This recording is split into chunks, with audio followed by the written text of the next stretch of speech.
السلام علیکم ورحمۃ اللہ وبرکاتہ اعوذ باللہ من الشیطان الرجیم بسم اللہ الرحمن الرحیم آیت نمبر 104 ولتکن اور ضرور ہونی چاہیے. جس لفظ کے شروع میں لام آ جائے اس کا مطلب ہے یہ لائے تاکیدیہ ہے، یعنی کہ یہاں تاکید کی جا رہی ہے.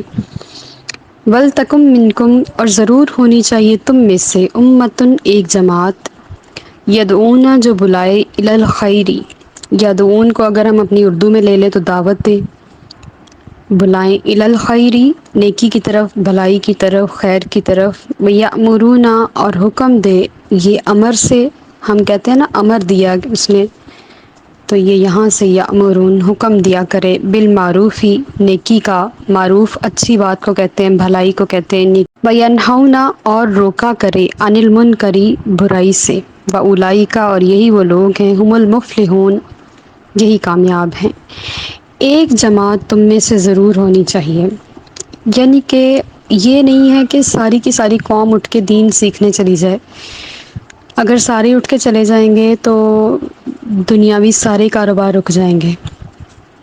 دیکھ لیں ہماری زندگی کیسے بیس کر رہی ہے، ہر بندہ اپنی اپنی ذمہ داری نبھا رہا ہے تو سب کو ان کی چیزیں آسانی سے مل رہی ہیں. کوئی فصلیں بنا رہا ہے، کوئی سڑکیں بنا رہا ہے، کوئی بسیں چلا رہا ہے، کوئی اسکول چلا رہا ہے، کوئی کالج، کوئی مدرسہ، کوئی گھر چلا رہا ہے، کوئی کپڑے دھو رہا ہے، کوئی استری کر رہا ہے، کوئی صفائی کر رہا ہے، کوئی کھانا بنا رہا ہے. یعنی کہ اللہ نے سب کو ان کے کام ڈسٹریبیوٹ کر دیے، تو ہر بندہ اپنے اپنے کام میں لگا ہوا ہے. لیکن اللہ تعالیٰ فرما رہے ہیں کہ زندگی کو اتنا زیادہ دنیا میں نہ لگا لو کہ کوئی بھی دین سکھانے والا نہ رہ جائے اور سیکھنے والا نہ رہ جائے.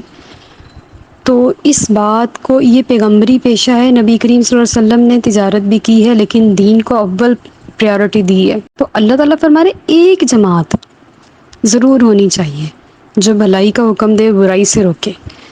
اور اس آیت کو اگر ہم اپنی زندگیوں میں لے آئے نا تو گھر میں ایک بندہ ایسا ضرور ہونا چاہیے. ہر گھر میں ایک شخص ایسا ضرور ہونا چاہیے کہ جو دین کو جانتا ہو اور لوگ اس سے پوچھیں کہ اگر ایسا ہو جائے تو پھر ایسا ٹھیک ہے، یا اگر ایسا ہو جائے تو پھر کیا کر لینا چاہیے. جو دعوت دے دین کی، اپنے گھر والوں کو نیکی کی دعوت دے، برائی سے روکے. اگر کوئی برا کام کر رہا ہے تو اس کو کہے کہ یہ غلط ہے، اگر کوئی اچھا کر رہا ہے تو اس کی اپریسیشن ہو اور اس کو دعوت بھی دے اچھے کام کی طرف. اگر تم یہ کر لو تو تمہارے لیے بہتر ہے. لیکن یہ بھی ہے کہ ہر گھر میں رہنے والے لوگوں کے مزاج آپس میں نہیں ملتے. آپ ہر شخص کو دعوت نہیں دے سکتے، تو آپ جس کو دعوت نہیں دے سکتے اس کو اپنا عمل دیں. آپ اس کے سامنے بیٹھ کے اچھا کام کریں، آپ کے عمل سے وہ سیکھ جائے گا اگر سیکھنے والی صلاحیت ہوئی اس کے اندر تو، ورنہ نہیں. لیکن ہمیں جو حکم ہے کہ ہر وقت ایک ادارے، کوئی مدرسے، کوئی تعلیمی ادارے بنائے جائیں، یونیورسٹیاں بنائی جائیں جہاں پہ لوگوں کو اچھے اور برے کی تمیز آئے. ہم ایک ریسرچ دیکھ رہے تھے کہ جس میں بتا رہے تھے کہ زیادہ تر جو شادیاں ہیں وہ پڑھی لکھی خواتین کی ٹوٹ رہی ہیں اور وہ خود کھلا مانگ رہی ہیں. ریزن کیا ہے؟ ریزن یہ ہے کہ تعلیم ان کے دماغ کو چڑھ گئی. تعلیم کو تربیت کے ساتھ ملانا ہے، اس کو اپنے لیے کسی فخر کا باعث نہیں بنانا کہ میں تو یہ ڈگری لے کے بیٹھی ہوں. آپ کے پاس کیا ہے؟ ڈگری کیا ہے؟ یہ تو رسید ہے کہ آپ نے اتنے پیسے دے کے تو یہ ڈگری حاصل کی ہے. بس یہ تعلیمی اخراجات کی رسید ہے اور کچھ بھی نہیں ہے. جب تک کہ بہت سارے ان پڑھ جو ہیں وہ اتنے پڑھے لکھے ہیں ماشاء اللہ سے کہ ان کا شعور جو ہے وہ ڈگریوں کے والوں کے مقابلے میں بہت بلند ہے. یہ دیکھنا ہے کہ نیکی کا حکم اور برائی سے روکنا ہمارے لیے ایک فرض عین ہے.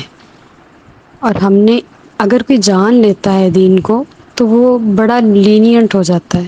جب دین سیکھنے آ جائے تو مزہ بھی آتا ہے. جس سے آپ لوگ یہاں تک پہنچے ہیں، مزہ آ رہا ہے نا، تو اس میں ایک لطف ہے، ایک احساس ہے، ایک سکون ہے، ایک سیکورٹی ہے، اور ہمارے پاس ایک سند مل جاتی ہے، ہماری بخشش کا سامان ہو جاتا ہے، ہمارے لیے ایک سکون کا ذریعہ بن جاتا ہے.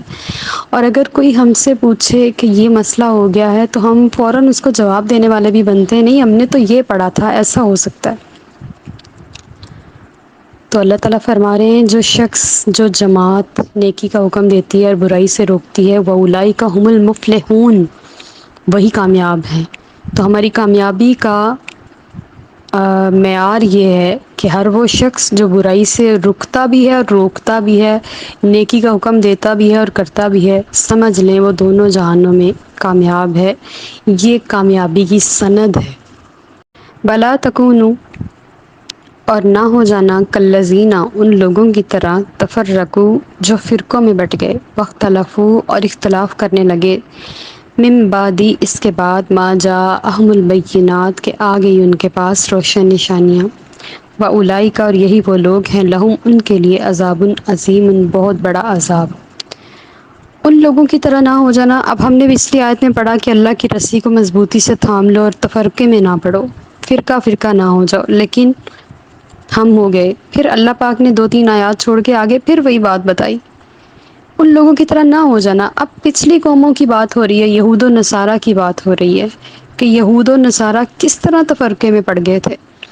آپ نے دیکھا ہے کہ عیسائیوں نے اپنی انجیل کا کیا حال کر لیا ہے۔ اللہ نے ایک اتاری تھی عیسیٰ علیہ السلام پر، انہوں نے اس کی 100 کتنی جلدیں بنا لی، وہ بھی انہوں نے اس کو 300-350 جلدوں کے اوپر پھیلا دیا تھا۔ تو ایک ان کا بڑا بادشاہ تھا، اس نے سارے عیسائی علماء کو ایک قلعے کے اندر بند کر دیا اور ان کو کہا کہ تمہارے پاس ایک رات کا ٹائم ہے، ان 350 یا 300 جلدوں کو ایک جلد میں تبدیل کرو ورنہ تم سب کو قتل کر دوں گا۔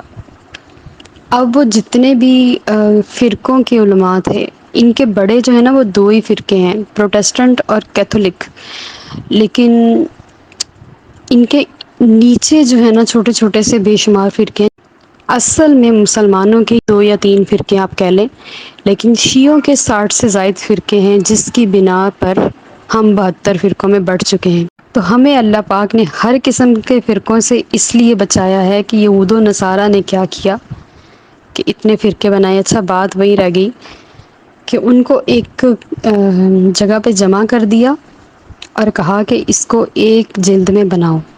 اب وہ لوگ ساری رات کوشش کرتے رہے، اتنی زیادہ کٹنگ کی، آیات نکالی جو انہوں نے خود سے بنائی تھی، جو ڈالی تھی۔ اب ان کے بڑے تو مر گئے نا جنہوں نے یہ کام کیا تھا، اب ان کو تو اوتھینٹسٹی سے نہیں پتا کہ کون سی آیات اللہ کی اتاری ہوئی ہیں، کون سی خود کی بنائی ہوئی تھی، لہٰذا انہوں نے بہت ساری آیات کٹ کر کے 100 کتنی کتابیں بنائیں، 110 کتابیں بنائیں۔ انہوں نے کہا کہ آپ اب بے شک ہمیں قتل کر دیں، ہم اس سے کم نہیں کر سکتے کیونکہ ہم نے بہت سارا مواد نکال دیا ہے۔ تو یہ تھا وہ تفرقہ جس سے ہمیں بچایا جا رہا ہے کہ ہم نے اس طرح کا تفرقہ نہیں کرنا کہ ہماری کتاب کے اتنے حصے ہو جائیں، ہماری صحیح بخاری، مسلم، ترمذی، نسائی کے اتنے حصے ہو جائیں اور لوگ اس کو اپنی مرضی سے ہی لینا شروع کر دیں۔ تو اللہ پاک نے اپنی کتاب کا ذمہ تو اٹھا لیا، انا نحن نزلنا الذکر و انا لہ لحافظون کے تحت اللہ نے قرآن پاک کو اپنے ذمہ کرم میں لے لیا کہ کوئی بھی شخص اس میں امینڈمنٹس نہیں کر سکتا۔ ہاں، جو دبئی میں آپ نے دیکھا ہوگا ایک بندے نے 27 آیات نکالی ہیں جہاد کے بارے میں، اور اس نے نکال کے نعوذ باللہ استغفر اللہ پھاڑ بھی دی ہیں اور اپنا قرآن پاک بنا لیا ہے۔ تو کیا کر لے گا؟ جب تک اس کی زندگی ہے وہ چلے گا، جب مر جائے گا اس کا وہ قرآن پاک بھی اس کے ساتھ دفن ہو جائے گا۔ یہی جاری رہے گا جو نبی کریم صلی اللہ علیہ وسلم پر اترا، جو اللہ نے اتارا، جو جبرائیل لے کے آئے، یہی جاری رہے گا تا قیامت۔ اللہ نے اس کی حفاظت کا ذمہ اٹھا لیا ہے، جب تک کہ 40 سال پہلے قرآن اٹھا نہ لیا جائے زمین سے، تب تک یہی رہے گا۔ زیر زبر شد مد میں ہم نے ڈالی ہے، اللہ نے نہیں ڈالی تھی۔ یہ تو حجاج بن یوسف نے لگائی تھی نا تاکہ لوگوں کو پڑھنے کے لیے آسانی ہو، تو یہ ہم نے ڈالی ہے، لیکن قرآن پاک اپنے الفاظ میں ہمیشہ ایسے ہی رہے گا۔ اور یہ ایک چیز یہ بھی کہتے ہیں، چلے اب تو فرقے کی اور فرقہ بندی کی بات ہو رہی ہے تو پتہ چل جائے آپ کو کہ وہ کیا کہتے ہیں۔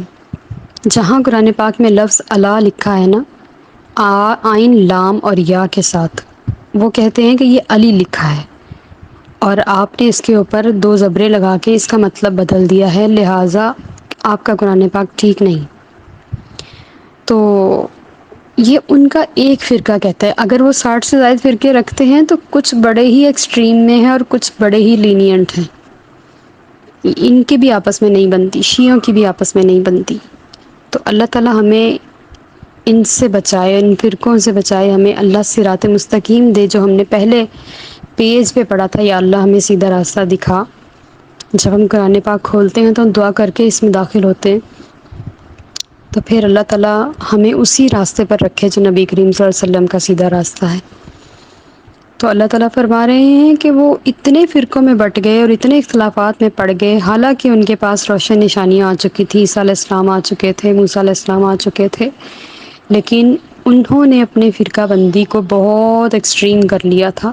تم لوگ ان کی طرح نہ ہو جانا، یہ ہمیں بچایا جا رہا ہے، سمجھایا جا رہا ہے، اور پھر ڈرایا بھی جا رہا ہے کہ اگر ہو گئے تو اولئک لہم عذاب نذیر، وہی لوگ ہیں جن کے لیے بڑا عذاب ہے۔ تو لہٰذا ہمیں فرقہ بندی سے بچنا ہے، گروہ بندی سے بچنا ہے۔